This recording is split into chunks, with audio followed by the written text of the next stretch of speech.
we've not really shifted risky drinking at all across the population. It sits at around 30% of the population, and it's still sitting there. I think with illicit drugs and with alcohol and tobacco, we should be trying to reduce the harms as much as possible. And so that's what kind of ties all the work that I do together. I think with illicit drugs and with alcohol and tobacco, we should be trying to reduce the harms as much as possible. And so that's what kind of ties all the work that I do together. And the obvious next step is, which we're currently doing, is integrating AI into the work that we do. So bots like ChatGTP and others, is that they will always give you an answer, even if it's wrong. And so what we are doing is training our AI models within our system. Hello and welcome. I'm very glad to say we've got Professor Nicole Lee, who is in Melbourne, Australia. She's Chief Executive of Hello Sunday Morning, at least for the past couple of years, and it's an organisation for people who want to change their relationship with alcohol. And at the same time, she's also Chief Executive of 360 Edge, an alcohol and other drug consultancy. And also at the same time, she's Adjunct Professor at the National Drug and Research Institute. So thank you very much for joining us, Nicole. Thanks for having me, Phil. I thought I'd start with a little bit of a sort of a narrow question about what are the key questions which are, raised or should be raised in Australia at the moment. Yeah, I think around alcohol, we're at the moment grappling with this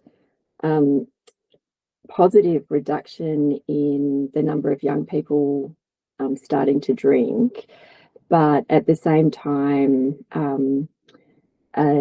some policy kind of inertia around reducing harms around alcohol. So things like, we still allow advertising in sport. There's kind of loopholes everywhere, and labelling alcohol's a bit of a hot topic. The floor price, those kinds of things that we know are really effective, very slow to come in. But despite that, young people are not drinking as much as they were when I was young, for sure. And you acknowledge that this is a genuine reduction in younger drinking, but that is somehow sort of subverting the narrative about the fact there are still, millions of Australians and people from elsewhere who are still facing significant problems with alcohol, and presumably also a subset of these young people whose behaviour hasn't changed so much. I mean, it's not everybody, is it? Yeah, no, that's absolutely right. And also what we've seen is kind of this cohort effect where people who are my age, kind of now in their 50s and 60s, are still drinking like they were in the 80s. And so now we're seeing a peak in the kind of middle age as well. And although we've seen an overall shift downwards in drinking, the number of people drinking, and an increase in the number of people who've never had a drink, that's entirely driven by young people not picking up alcohol in the first place, or delaying their first drink till well into their 20s. So yeah, it's a bit of a kind of paradox. And with the flip side of that is that we've not really shifted risky drinking at all across the population. It sits at around 30% of the population, and it's still sitting there.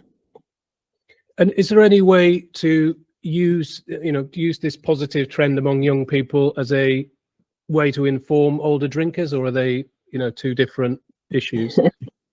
I don't know whether there's a bit of a generational gap, but I think it's definitely a positive thing that that cohort, when they're in their mid 50s and 60s, they won't they won't be drinking as much as my generation did. So we should be encouraging that and supporting that as much as possible. But also, we need measures in place, and they're quite slow to be implemented, that will help people who are risky drinking. And that's kind of where Hello Sunday Morning fits in, that early intervention, people who are risky drinking or at risk of kind of dependence or problems with alcohol, where they can get some support and help earlier. And also presumably, preventative measures in terms of policies on the sale and taxation of alcohol. Yeah, now those things are they're really hot topics at the moment in Australia, and there's a bit of a tug and war going on between the sector, who want to introduce all these things that we know are really effective in helping people kind of manage their alcohol consumption, and of course the alcohol industry that is fighting those all the way. There are some stories which are played out in a similar way across the world, so that's no great surprise. There's some resistance there. You have I would imagine, almost a uniquely sort of broad range of activities, from the individual, helping individual alcohol consumers in improving or reducing their alcohol intake, and then through to the more sort of abstract policy areas for government, and also I understand companies and organizations, schools and so forth. I just wondered whether you could explain that, if there was a sort of philosophy behind that broad approach. That's true. I've kind of gone through periods of we've had a bit of a lot of concern around methamphetamine in the last 10 or 15 years. That's kind of died down now, and so I did a lot of work around that then, and now I'm kind of back to my first love with alcohol. I did my PhD in risky drinking and then kind of moved into illicit drugs. And I think the thing that drives all of the work that I do is harm reduction. Really, it's Hello Sunday Morning is a really great example, because we're not kind of all or nothing. We're not trying to get people to quit, or it's to help them, as we say, to have a different relationship with alcohol, or they want to change their relationship with alcohol. So I think with illicit drugs and with alcohol and tobacco, we should be trying to reduce the harms as much as possible, and so that's what kind of ties all the work that I do together. And I mean, is there a way that people's personal behavior or choices is shaped by policy? I mean, we live in places, we work in places, and we play in places. So, I mean, there's a connection there, isn't there, between our choices and the environment we live in? Yeah, so much. And I mean, there's so much research that shows that, a minimum floor price reduces the kind of top tier of drinkers in Australia.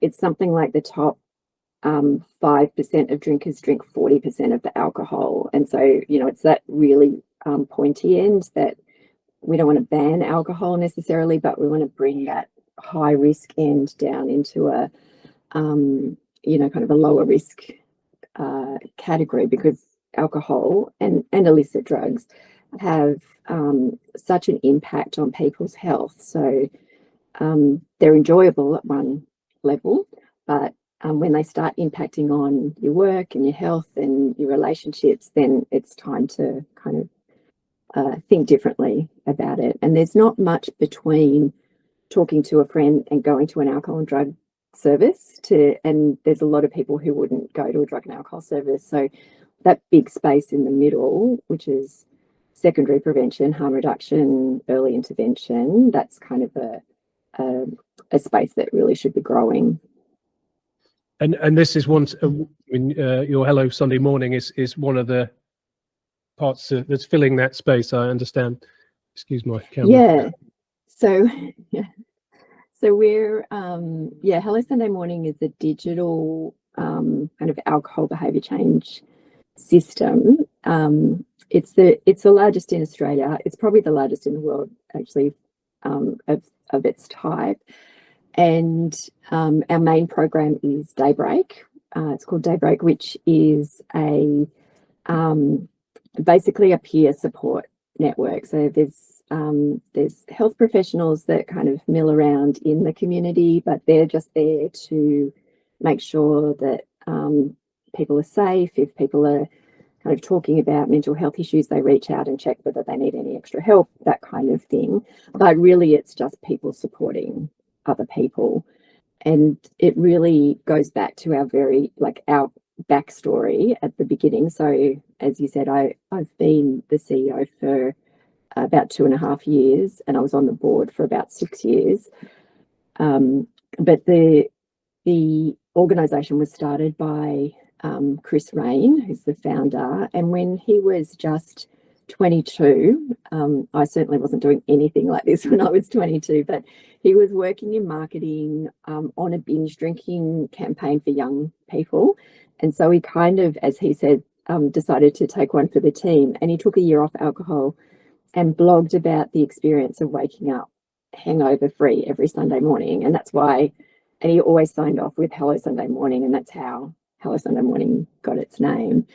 And then after a year, he had gathered so many followers and other people taking time off alcohol and blogging about it as well on his blog, that it kind of turned into this this online community. And I think it's really amazing to me. I hadn't before I joined the board, I hadn't really heard of the organisation, and but when you look at the research that we've done and the data that we've collected, we can see like an 80% reduction in drinking risk and a 25% reduction in mental health distress. And so like those things, that happens with just peer support, which is incredible. But there's now 160,000 members of the Daybreak community. It's grown that much. And apart from that, you run the 360 Edge consultancy, which is more talking to organisations rather than individuals. Could you sort of give us an idea how that fits into this spectrum of activities you have? Yeah. So I started, well, actually I started at uni. I'll just tell you this, it's a bit of a funny story, but I started at uni I wanted to be a computer programmer, computer scientist. This was in the 80s when like computers were only new. And I got there and I did a year and I was like, oh, I don't like this at all. So I switched to psychology. And so I was a psychologist, a practicing psychologist for a while, and while I was doing my PhD as well in alcohol and risky drinking. And so that really triggered off like that nexus between those clinical and research that I really love, that kind of more translational space. And that's how 360 Edge also grew. We started just consulting on, we do evaluation, workforce development, and systems development and design, which is where the policy stuff comes in. And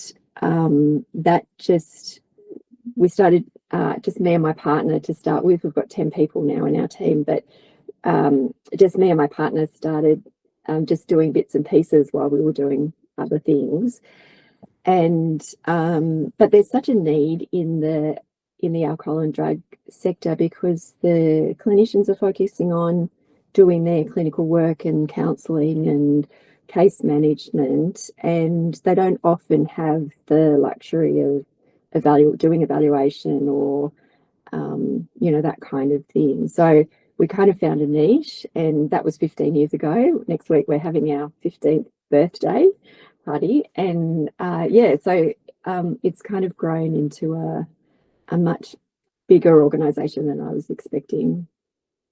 And is there any sort of crossover between the two? Can one area of activity inform the other? Can a counsellor learn something, for instance, from your policy activities, or at least a little about a little knowledge about policy help in understanding somebody's personal situation? Yeah, for sure. I mean, I think the direction that I've gone personally is a bit of a function of where I worked before I started 360 Edge, which was at a place called Turning Point. It was called Turning Point Alcohol and Drug Centre at the time. And it was an organisation that was deliberately built on exactly as you said. So there was a research unit, a training unit, and a clinic. And the idea that there would be cross-fertilisation across the three arms of the organisation. So researchers would get ideas and thoughts from clinicians about important clinical questions, and then also feedback the results to improve practice. And same with the workforce development arm. So I kind of grew up in that brilliant system. And so when I moved on from there after about 9 years, mostly in the research area, I really had an interest in that translational space. So I guess what I bring to Hello Sunday Morning is some of those consulting skills, is my clinical skills and my research skills as well. It's really interesting. Excuse me for my camera is doing extraordinary things. I do. Thank you very well for avoiding my distraction. But yeah, and do you have any sort of specific initiatives that you're working on right now? Have you got a kind of agenda for the next 6 months that we should be sort of paying attention to? Yeah, well, as far as Hello Sunday Morning goes, the last 2 years I've been building out around Daybreak, this kind of stepped care model. So we've got an assessment tool now and a drink tracker for monitoring, a care navigator service so people can find other resources and help elsewhere. And we've just this year launched a product called Hello Change, which is a 6-session CBT self-paced intervention. So all of these things are, I guess they come from my cognitive behaviour therapy training, and knowing that assessment and monitoring are really powerful interventions in themselves. And so we've tried to build out these additional resources. And the obvious next step is, which we're currently doing, is integrating AI into the work that we do. So I think that's the big thing to keep an eye on in terms of Hello Sunday Morning. And with 360 Edge, we're definitely doing, over time, we've definitely done like bigger and bigger evaluation projects. And services are really keen now and are finding the funds to be able to do that important work that feeds back into their clinical practice. So I am really excited about doing more of that work in the sector as well. A story last week or maybe the week before about an AI which is being trained on information which is generously sponsored by the alcohol industry.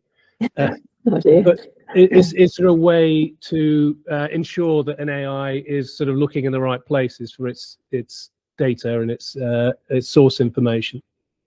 Yeah, look, we are very cautious about that because it's very early days, and we already know things can go wrong. You know, one of the things about AI kind of chat bots like ChatGTP and others is that they will always give you an answer even if it's wrong. And so what we are doing is training our AI models within our system, so they don't reach out to outside us at the moment for information. Okay, so you're keeping it within a kind of safe orbit of information that it's you know, allowed to access, so it won't start pulling stuff down from bad places. From alcohol companies, alcohol companies being a source of such information. That's yeah, absolutely. So yeah, the other thing we are very conscious of is always keeping the clinician in the loop as well, or a person in the loop. So we have we're testing out at the moment an AI assisted moderation program. So our moderators would read 1,000 posts a day, just checking through them. And there's a machine learning AI system that prioritizes based on keywords and the like, and puts the highest risk ones at the top. And it also, we've also got a generative AI system that we're training within its system to assist with responses, but the care navigators and the moderators all see those responses and then physically post them. So we've got like a gate before it goes out to the world. And I think we've got an after hours chatbot in progress as well, but that will also be trained in-house. The fundamental benefit of doing this would be, you know, to improve and expand the number of people that you can talk to. You can share information with a wider group of people with this technology than you could with human. Yeah, that's right. And also, you know, help the moderators with be more efficient in their work. It's a lot to read through 1,000 posts a day, and anything that can kind of help them sort through is going to be useful. And also, they're only on, currently we only have moderators on in extended working hours, so kind of 8 till 6.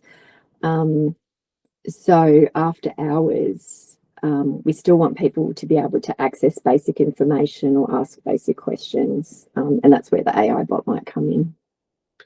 Okay, well, it's good to know there is a sort of effort coming from the other side of the equation on this. I think maybe a lot of people assumed that it was a more of a corporate activity, but it sounds like you're making some headway to make the most of what is a strange new world we're entering. It sure is. Yeah, thanks very much for putting up with my terrible camera situation, but yeah, hopefully we'll come back to you, hopefully to you rather than to an AI, but yeah, definitely. Thank you so much for your time, and yeah. Thanks, Phil.